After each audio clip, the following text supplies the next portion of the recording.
안녕하세요. 아이언입니다.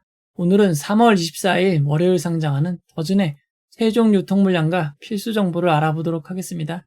분위기는 꺾였지만 믿을 구석은 있습니다. 라고 제목을 정했는데요. 왜 이렇게 이야기하는지 빠르게 알아보도록 하겠습니다. 먼저 일정입니다. 더즌은 3월 24일 월요일 단독 상장으로 진행이 됩니다. 3월 26일 실권주 청약이 진행된 손오공의 권리 매도가 있긴 하지만 더즌의 공모주 상장이 3월의 마지막 상장입니다. 분위기가 좋았던 3월 상장 유종의 미를 거두길 바랍니다. 이어서 우리사주조합 실권을 확인해 보도록 하겠습니다. 이번 공모에서 우리사주조합에 배정된 주식은 없습니다. 그에 따라 우리사주조합 실권은 발생할 수 없었습니다. 또한 기관 투자자들의 실권은 없었습니다. 최종 배정받은 기관 투자자들이 이전 청약과 달리 상당히 적은 598개의 기관이었습니다. 이어서 일반 청약자 배정을 확인해 보도록 하겠습니다. 이번 청약의 균등 배정 주의수는 4.77주였습니다. 그에 따라 청약하신 분들은 모두 배정을 받을 수 있었습니다.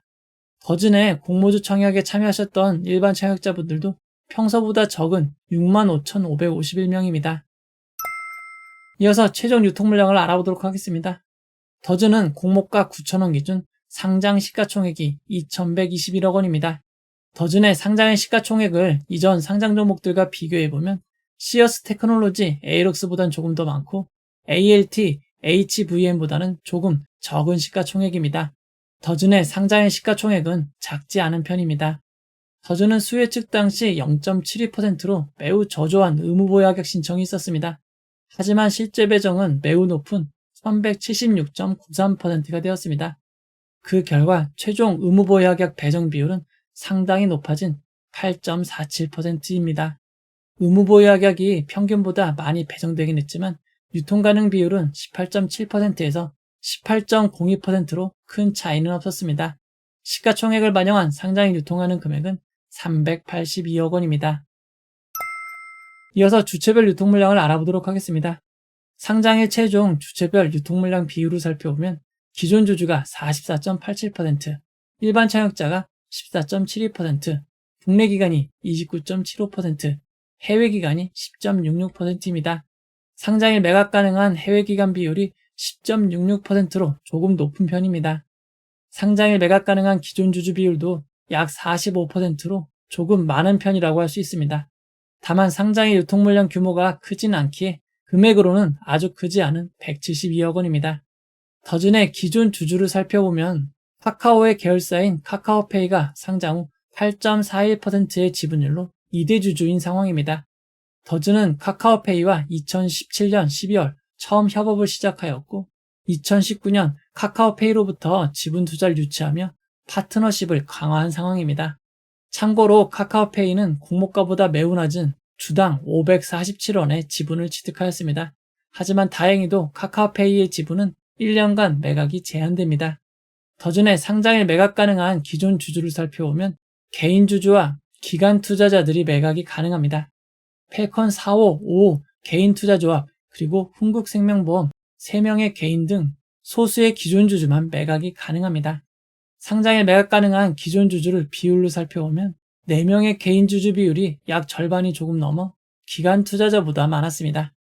기존 주주들의 취득 단가를 살펴보면 2021년 이후 일반 유상증자는 없고 대부분 주식 매 선택권을 행사하며 지분이 취득되었습니다. 해당 기간 취득 단가는 공모가보다 매우 낮은 248원에서 1,400원 수준입니다. 더즌의 상장 유통 물량을 이전 상장 종목들과 비교해보면 삼양 엔시캠, 아이진앱보다 조금 더 많고 대진 첨단 소재, 단밀보다는 조금 적은 수준입니다. 더즌의 상장일 유통 물량은 평균 정도로 볼 수 있습니다. 이어서 더즌의 상장일 주가 범위를 알아보도록 하겠습니다. 더즌은 공모가 9,000원이 기준 가격이 되고 상한가 400%는 36,000원, 하한가 60%는 5,400원입니다. 청약하신 분들을 위해 최상의 결과 있기를 바라도록 하겠습니다. 이제 결론을 내려보도록 하겠습니다. 더즌의 청약에는 환매 청구권이 부여되지 않았습니다. 환매 청구권이 없는 점 주의하시기 바랍니다. 더즌은 한국투자증권 단독으로 진행이 되었습니다. 청약하신 분들은 상장일 한국투자증권을 확인하시기 바랍니다. 더즌을 청약하신 분들이 65,551명으로 평소보다 적은 편입니다. 상장일 내기나 별 문제는 없을 것 같습니다. 더준의 비례 청약을 하신 분들은 최종 경쟁률 443.02대1 기준으로 5.4%가 상승한 9,486원이 되어야 수익이 발생합니다. 더준의 청약은 환불일이 주말을 포함한 4일이었지만 경쟁률이 상당히 낮았기에 조금만 올라도 수익이 가능한 상황입니다. 최근 상장 종목들의 성적을 살펴보도록 하겠습니다. LG CNS 이후 상장한 종목들은 모두 좋은 결과가 이어지고 있습니다. 규모가 컸던 서울보증보험을 제외하면 최근 상장 종목들은 시초가가 40% 이상 상승으로 시작하였습니다. 그리고 규모가 컸던 서울보증보험도 우려와 달리 저가 기준으로도 공모가 이하로 떨어지지 않았고 막판 다시 급등하며 마무리된 상황입니다. 다만 서울보증보험과 테마가 있고 규모가 작았으며 기존주가 없었던 한택을 제외하면 모두 시초가보다 종가가 낮아지고 있습니다. 특히 MD바이스, CK솔루션, 신플랫폼처럼 단가 낮은 기존 주주가 있었고 특별한 테마가 없었던 종목은 더 크게 떨어지는 경향이 있습니다. 특히 최근 상장한 신플랫폼은 공모가 이하로 마감되기도 하였습니다. 더즈는 단가 낮은 기존 주주가 있는 점이 큰 단점입니다. 최근 상장 종목인 CK솔루션과 신플랫폼을 살펴보면 상장의 기존 주주들이 기간 개인할 것 없이 전량 매각을 하고 있습니다. 더즈는 신플랫폼보다 기존 주주 비율은 적지만 신플랫폼보다 상장의 유통물량 규모가 조금 더 크고 기존 주주의 단가가 특히 낮은 점이 단점입니다. 이런 점을 감안하면 더준의 상장의 성적은 신플랫폼보다 기대치를 낮춰야 될 것 같습니다. 그리고 이전 신플랫폼 상장의 영상에서 전일 상장 종목 중 갑자기 수급을 받으면 단독 상장 효과를 못 볼 수 있다고 이야기 드렸는데 실제로 한택으로 수급이 몰리며 신플랫폼의 단독 상장 의미가 사라졌습니다. 더준도 마찬가지입니다. 갑자기 이전 상장 종목인 한택, TXR 로보틱스, 신플랫폼이 수급을 받는다면 더준도 똑같이 단독 상장 효과를 못 볼 수 있으니 이전 상장 종목들의 수급 확인도 필수인 점 주의하시기 바랍니다.